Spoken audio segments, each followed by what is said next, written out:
Welcome to Ask a Pastor. Now, if you're new to this video forum, our hope is to put you in touch with answers to real life questions because people are asking questions, lots and lots of questions. And some questions actually that are searched for on Google include, where do lost socks go when they go missing? This has always been a great mystery to me. And we would love to discover, along with the rest of the world, whether or not a man's flatulation is an indicator of his marital faithfulness.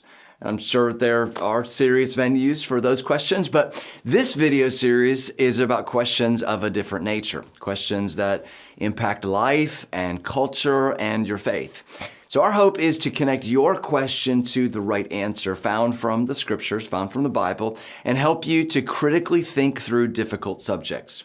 A question we received this week was this: how can I know how to deal with gossip?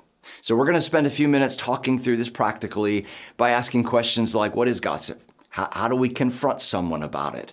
How can you keep yourself from doing it? Now, on the front end, let's settle the difference between rumors and gossip, because a rumor is spreading information about a subject that may or may not be true. For example, I heard from my mom's roommate's friend's second cousin that the University of Alabama is raising its tuition this year.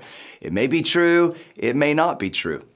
But it's about the university. That's a rumor, still unhealthy, but not inherently sinful.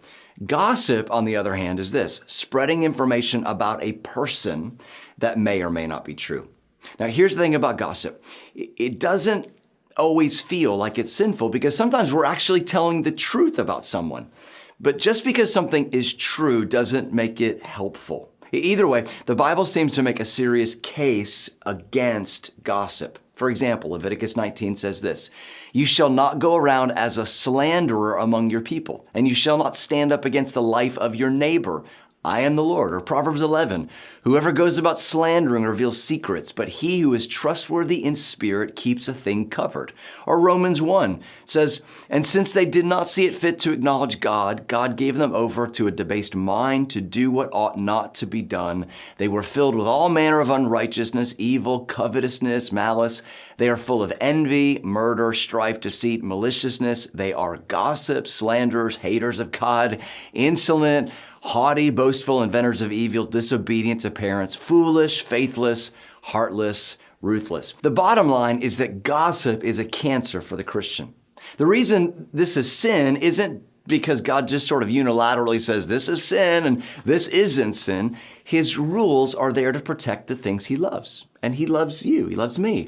And of course, we regularly justify our gossip because we couch it in language like, we're just talking, I'm not being malicious, or I'm just warning my friends about how toxic this other person is, or we really need to pray for that girl because she's cooking up meth and having an affair.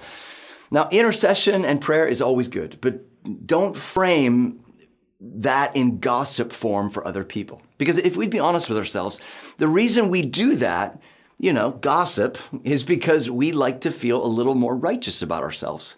And gossip sort of gets the spotlight off our own broken areas and onto someone else. But here's the million-dollar question. What happens when other people are gossiping and we want them to stop? What do? The natural response would be to blast them on social media and tell everybody what a dirtbag they are.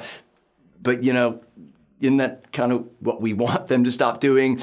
So what is the gospel? What's the Jesus response? Well, if they're a Christian, Jesus gives us a grid in Matthew 18 how to confront a brother or sister on how we might restore them back into a healthy relationship. So first, we see that we go to them one-on-one. Now, this is really important. One-on-one puts us in the place to see them as a person, not just as an offender. They have value. We want to give them the benefit of the doubt the way that we give ourselves the benefit of the doubt. So we take courage and we invite them to coffee. We sit across the table from them and we say something like, hey, you jerk. No, we don't say that. We say, I value our relationship, and I know that we're both followers of Jesus, and I know that you said some things about me or my family, and that really hurt my feelings, and honestly, it dishonors Jesus and his reputation. I care about you as a person, and I know that you're made for more. Now, the hope is that your kindness and courage leads them to a place where they might repent and seek forgiveness. And if they say, what? You think you're better than me? You don't know me? If they respond in a place that's not humble, then Jesus says there's a second step to take. And what you do is you take another person with them to confront them and restore them once again. And if they still don't respond well, you take that offense to the local church, more than likely their pastor or spiritual authority. And if they still don't repent, Jesus says, treat them like an unbeliever because, they're acting like one. In fact, Paul goes on and he says in Titus 3:10 that if someone is warned a third time about gossip, they're asked to leave the church. That's serious business. So as we put a period on this conversation, it's helpful to remind ourselves that all of us have the potential to gossip.